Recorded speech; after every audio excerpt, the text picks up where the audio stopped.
Welcome to ಕೃತೂಸ್ kitchen. ಇವತ್ತು ಕೃತೂಸ್ kitchen ಒಳಗೆ ಚವಳಿಕಾಯಿ ಪಲ್ಯ ಅಂದರೆ ಕ್ಲಸ್ಟರ್ ಬೀನ್ಸ್ ಪಲ್ಯ ಹೆಂಗೆ ಮಾಡೋದಂತ ನೋಡೋಣ. Without onion and garlic. ಇವನ್ನ ಸಣ್ಣದಾಗಿ ಕಟ್ ಮಾಡ್ಕೊಂಡ್ರೆ ಲಘುನ ಫ್ರೈ ಆಗ್ತಾವೆ. ಇದನ್ನು ಬರೀ ಸ್ಟಿರ್ ಫ್ರೈ ಮಾಡೋದಿರ್ತದೆ. ಅದನ್ನು ಸ್ವಲ್ಪ ಬಿಸಿ ಮಾಡಿಕೊಂಡು 2 ರಿಂದ 3 ಟೇಬಲ್ ಸ್ಪೂನ್ ಆಯಿಲ್ ಹಾಕ್ಕೊಳ್ಳೋಣ ಅಂತ.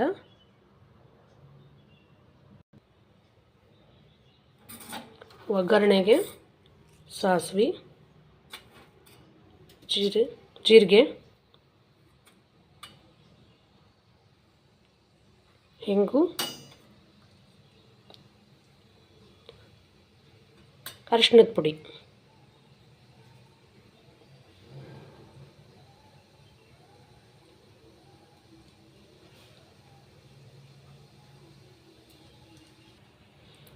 ಈಗ ಒಗ್ಗರಣೆ ಕಾಯ್ದದ. ಇದಕ್ಕೆ 2 ರಿಂದ 3 ಹಸಿಮೆಣ್ಸಿನ್ಕಾಯಿ ಹಾಕ್ಕೊಳ್ಳಿಕತ್ತೀನಿ.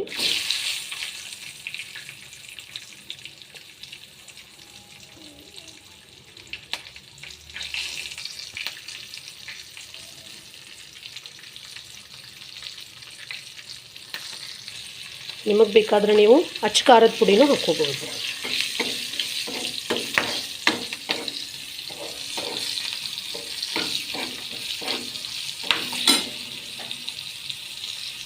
ಈಗ ಚವಳಿಕಾಯಿ ಸೇರಿಸ್ಕೊಳ್ಳೋಣ ಅಂತ.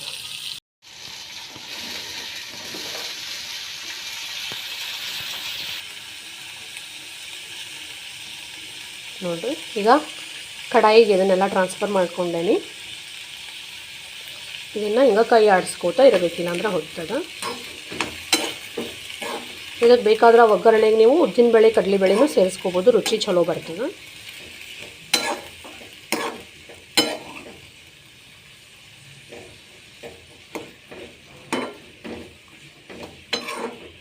ಒಂಚೂರು ನೀರು ಹಾಕಲ್ದೆ ನಾ ಇವತ್ತಿನ ಮಾಡ್ಲಿಕ್ಕತ್ತೀನಿ.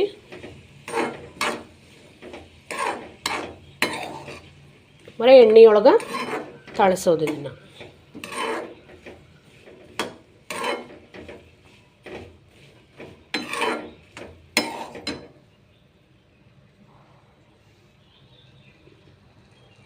ಓಕೆ, ಒಂದು ಸ್ವಲ್ಪ ಹೊತ್ತು, ಒಂದು 5 ಮಿನಿಟ್ಸು ಮುಚ್ಚಿಟ್ಬಿಡೋಣ ಅಂತ. ನೋಡಿರಿ, ಕಲರ್ ಚೇಂಜ್. ಈಗ ಇದಕ್ಕೆ ಬೇಯಬೇಕಾದ್ರೆ ಇಲ್ಲೇ ಸ್ವಲ್ಪ ಹಸಿ ಕಬ್ಬು ಸೇರಿಸ್ಕೊಳ್ತೀನಿ. ಅಂದರೆ ಇದ್ರದ್ದು ಮತ್ತು ರುಚಿ ಚೇಂಜ್ ಆಗ್ತದೆ.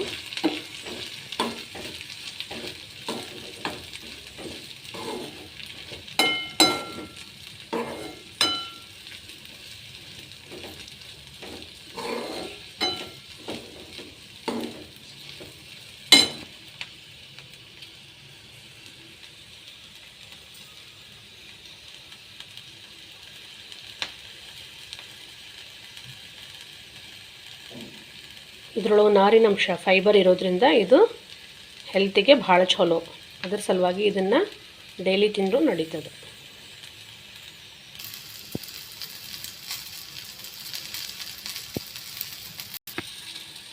ಈಗ ಇದಕ್ಕೆ ರುಚಿಗೆ ತಕ್ಕಷ್ಟು ಉಪ್ಪು ಸೇರಿಸ್ಕೊಳ್ಳಿಕತ್ತೀನಿ. ಮೇಲ್ಗಡೆ ಒಂಚೂರು ಲಿಂಬೆಹಣ್ಣನ್ನು ರಸ ಹಾಕ್ಬೋದು, ರುಚಿ ಆಗ್ತದೆ.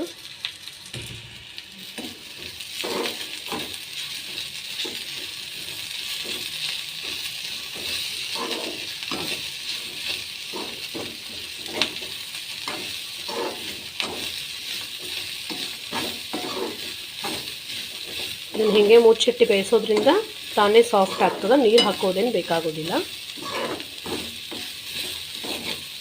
ಇದಕ್ಕೆ ಬೇಕಾದವರು ಟೊಮೆಟೊನೂ ಹಾಕ್ಕೋಬೋದು, ಸೇರಿಸ್ಕೋಬೋದು ನಿಂಬೆಹಣ್ಣಿನ ಬದಲಿ.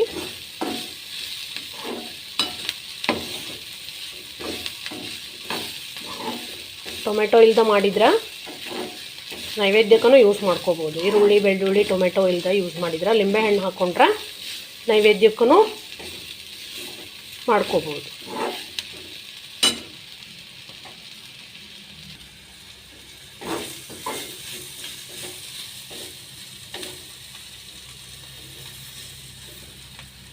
ನೋಡ್ರಿ, ಈಗ ಸಾಫ್ಟ್ ಆಗಿದೆ, ಕಟ್ ಆಗ್ಲಿಕ್ಕತ್ತದ. ಹಂಗಾನ ಇದಕ್ಕೆ ನಾವು ಒಂಚೂರು ಕೊತ್ತಂಬರಿ ಸೇರಿಸಿದ್ರೆ ರುಚಿ ಆಗ್ತದೆ.